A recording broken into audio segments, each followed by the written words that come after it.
guys, welcome back to another video. I'm going to swatch this palette here, a few of my lesser used but still frequently used palettes. Hang on, I need a baby wipe. I'm gonna take a new pack out of the box to clean my arm off with. I don't like using my makeup wipes when I'm doing the swatching videos because it's just like, yes, I just dropped that on the floor. I'll pick it up later. This palette is called Shake Your Ghoul Thing by MBA. I'm pretty sure they discontinued this one, but I still wanted to show you these awesome colors. Look at that. I got this one for fairly cheap because it was on clearance sale, but I think they might still have them. I don't know. By the time this video comes out, they might not, though. This color is called Hocus Pocus. It's such a pretty blue purple shift with some black. I just love that color. Their palettes, though, have some flat colors too. That one's a nice one. I'm not super big on their flat colors. MBA is great at the color shifting ones, but the flat ones tend to not be as pigmented. I don't know why. This one is called Bone to be Wild. And I'm just wiping off my finger in between each swatch here. This color's called Boogie Down. Isn't that pretty? It's like a very Barbie pink. It's a little bit shiny, but it's not color shifting. Next one is called Beautiful. It's a bright yellow. Very bright. I don't wear a lot of yellow colors. Yellow tends to make my skin look washed out. It's the only color I really don't wear, unless I'm doing it as part of a rainbow look. This one's called Irresistible. I really like that green. It's very similar to the Mary Jane green from ColourPop, except this one is flat and not shimmery. This one's called Witch and Famous. That one's very pigmented. I like that. See, what I don't like is this purple one. It kind of like you need a lot of layers on that one. Love at First Bite. A deep blood red color. Creeping It Real. It's a nice silver. This one is called Witch Please. Look how pretty that is. Now, I don't know if you can buy these colors separately, like out of the palette, but I don't think so. Which is why I bought the palette in the first place. This one's called Deja Vu. And it's a nice gold with kind of a green shift. And then the last one is Bat to the Bone, and it's deep black. Okay, well, it's not that deep, apparently. But it does layer pretty good. So there's that. So that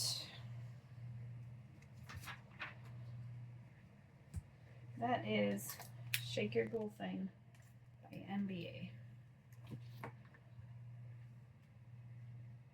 Got room for one more. This is Chillin' with the Nomies. I bought this one because Naomi, my daughter, we call her Nomi. But I'm pretty sure this one's been discontinued now too. Look at those colors though. Oops. Aren't they pretty? Now, I do remember being able to buy these colors separately because I had Bitsy and Foxley separately. This color is called Sniggles. They got such funny names. This one's called Mittens. It's a nice iridescent color there.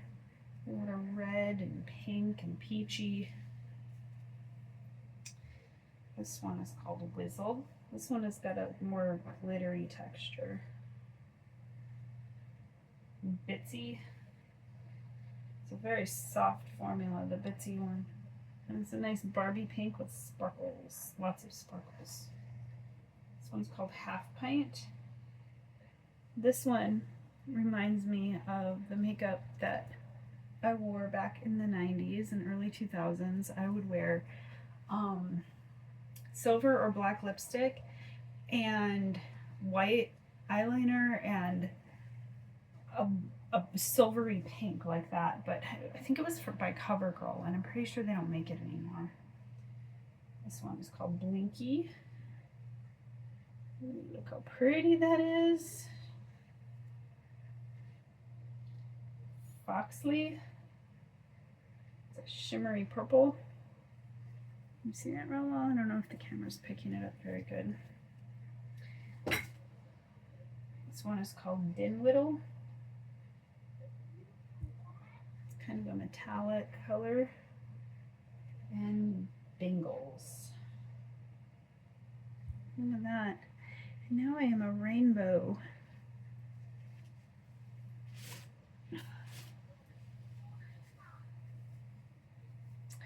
Rainbow colors. Now let's watch how it washes up. Oh boy, that's staining really bad. Oh no. All of the flat colors stained real bad. Except, well, even the purple one that didn't pick up very well. You might mean that's the last video for the day, because stained skin isn't great for showing what the colors look like. And here, I mean, I guess I could use my other arm, but I tend to be less coordinated that way for some reason. So I guess that's it then. I'll just do these two today. Unfortunately, I don't think these palettes can be purchased anymore. So that is a little bit unfortunate. I have a ton of makeup to go through, so I can do like a bunch of these videos. What do you think? Intermixing these with some story time videos. Just trying to kind of fill the time. Currently, right now, it's August 20th, and it is 49 hours until I get to pick up my boy from the airport. My son Robbie is coming home, and by the time this video comes out, he'll already be home. And I'm just, it feels like time is moving very, very slowly. So I'm just trying to fill the time. I did get hired for that second caregiving position, so now I have 2 caregiving jobs. I'm still only working, it'll be a total of 28 hours a week, but it's great because it's really flexible. I get to do the thing that I'm best at, taking care of other people, and get paid pretty decently, I guess. Like last year at this time, it was just after my son had passed away and I had been his caregiver for his whole life. I mean, we did have outside help. We had a nurse that worked a couple days a week and a PCA that worked a couple days a week. But, you know, he needed 24/7 care, and then I had all my other kids, all 9 of them. And so, you know, I was always caretaking. And after he passed away, I was like, what do I do now? I didn't have any tiny babies anymore. My kids are all getting older. I just, you know, felt really lost. and I was worried that I wouldn't be able to find a job, having been out of the workforce for so long. I didn't realize how much like marketable skills that I had, because I thought, well, I wasn't getting paid to do any of this, so it won't count, right? Well, I was wrong about that. The first job I had, my oldest got me a job at the restaurant he worked at, and we worked together. And I did post videos about my time there, and unfortunately, those videos are not on my channel anymore. It was a really wonderful experience. I got to go to work and do this job that was like really physically hard and demanding, and I really needed that to kind of get myself out of my own head. And I got to work with my oldest son, and he would make me lunch every day because he was a chef. It was great. But at the end of the season, the restaurant didn't need all the extra people, and so they let me go. And then I went back into caregiving. And it was really hard at first because I wasn't sure if I was emotionally ready for it. But it ended up being exactly what I needed. Taking care of someone else helped kind of fill that void and helped me move forward. So I would get up early in the morning before work, before the kids got up, and kind of sit with my grief and cry and really sort of just let my feelings out. And I would write. I wrote so much. I wrote poems, stories. I wrote his whole life story. I wrote storybooks for each of my kids, based on their relationship with their brother. I asked them to tell me a word or phrase that, what did he mean to you? And then I built a story around them that involved drawing pictures of both of them together. You know, some of the kids' stories were like my courage, my hope, my strength, my light, you know, that sort of thing. But having a reason to get up early, I would get up, do the things that I wanted to do, like the drawing and the writing and sitting with my grief and crying it out. And then I'd get up and exercise, and I would talk to Robbie through video chat every day. He would call because his mental health wasn't doing good either. Because of the accident, he got PTSD, and he just wanted to get home, but it takes a really long time to get anything done in the Army, so it took 4 months to get home. He's coming home in 2 days.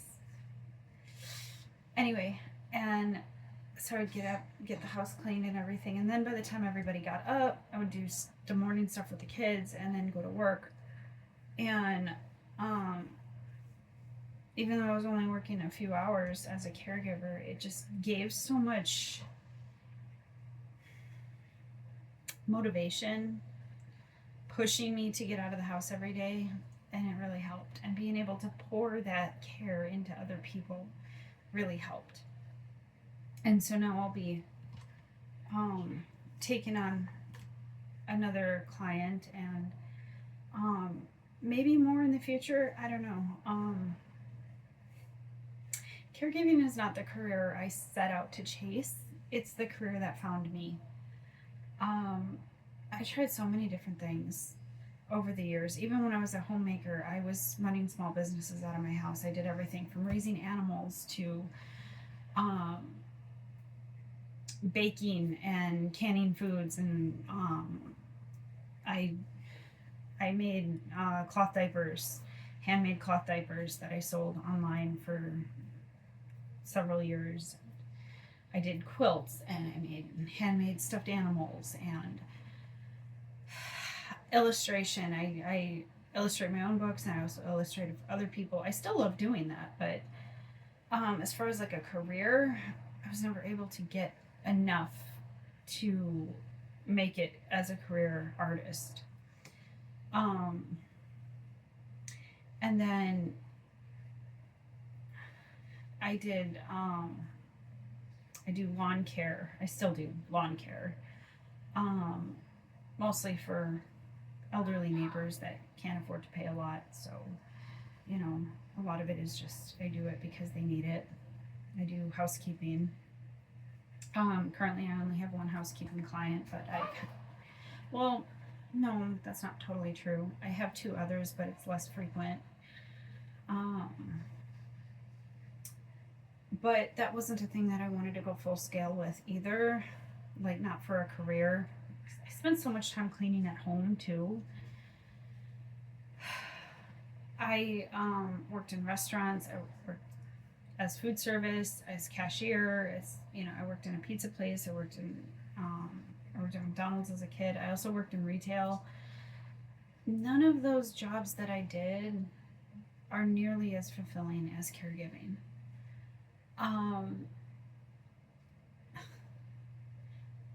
Originally, I wanted to be a missionary or a pastor. I went to school for both art and Bible studies. I ended up completing my 2-year art degree while I was in high school. And it was like a very early correspondence course thing. I'm pretty sure the school I went to went under, and I don't know if my degree means anything anymore because the school doesn't exist. So I don't really know how that works. It was a long time ago, though. I'm 41 now, and I'm probably never going to do professional art. And then I went to Northwestern Christian College, and I was going to be a missionary or a youth pastor, but that didn't work out primarily because I got married. And if you get married and your spouse is not a missionary as well, missionary schools won't accept you. They won't let you continue. I had applied to several missions. Even I applied to Youth with a Mission. I applied to a few other places, and I got rejected from all of them. Some of them because they said they didn't have space to train me. Some of them because they said I was too young. Some of them because I was engaged.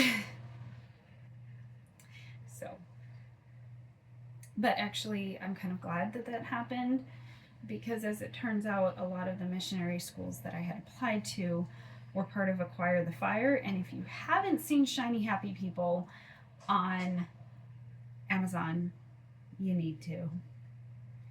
I met my husband in that group, and I am no longer a part of that group. I have not been in a very long time.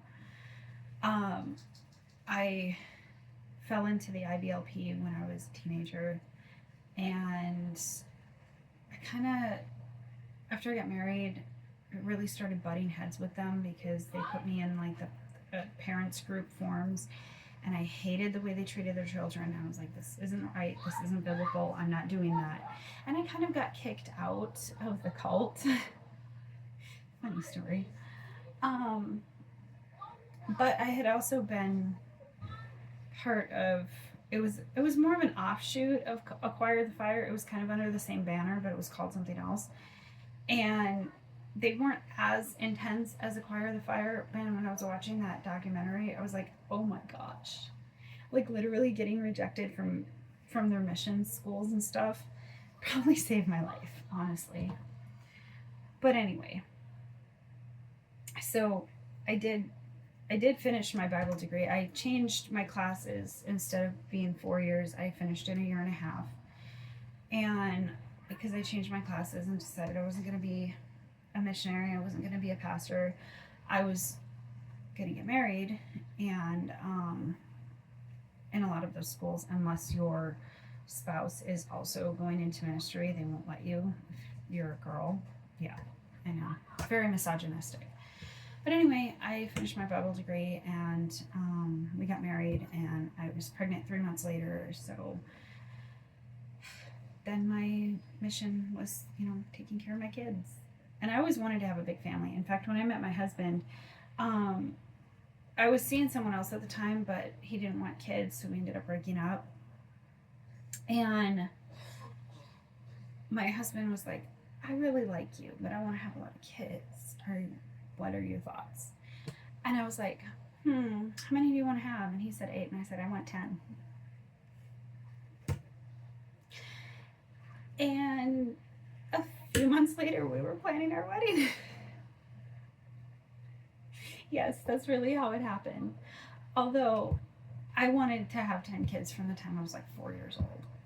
I really did. I used to dream about them. I knew from my dreams that my oldest was going to be a boy and he was going to have blonde hair and blue eyes. And he did. My oldest, Dylan, when he was a baby, his hair was so blonde it was white. But as he's gotten older, it's now more of a red color. I knew that my last two were going to be twins. And they were. Ellie and Theo, my last two, they were twins. And I knew that I was going to have one that was different. And in my dreams, I always saw him as the little boy in the purple pajamas who never got big. He never grew up. He was my forever baby. He was Teal'c. I didn't know their names, but I saw them in my dreams before they were born, and I knew they had to exist. And it sounds crazy, but I missed them before they were here. And when my twins were put on my chest after I had just given birth, I was like, they're all here. And then I was like, that was it. I was done. I didn't want to have any more. But yeah, I always wanted my 10. I wanted to have 10, and I got my 10. And I don't know, I guess it's just the way life works out, right? And now I'm a working mom, and I never gave up on my dreams. Like right now it might seem silly, but like living out a high school dream, dancing to random music with makeup on. Yeah, I used to, when I was a kid, my sister and I would look at the mirror and pretend it was a TV screen and pretend that we were like doing the Sonia and Jenny show. And now I literally do that. I stare at my camera, I'm looking at myself like it's a mirror, and my mirror's right in front of me too. Chase your dreams. Always chase your dreams. This video started out as one thing and ended up as another, which is kind of funny. Anyway, I'll see you all real soon.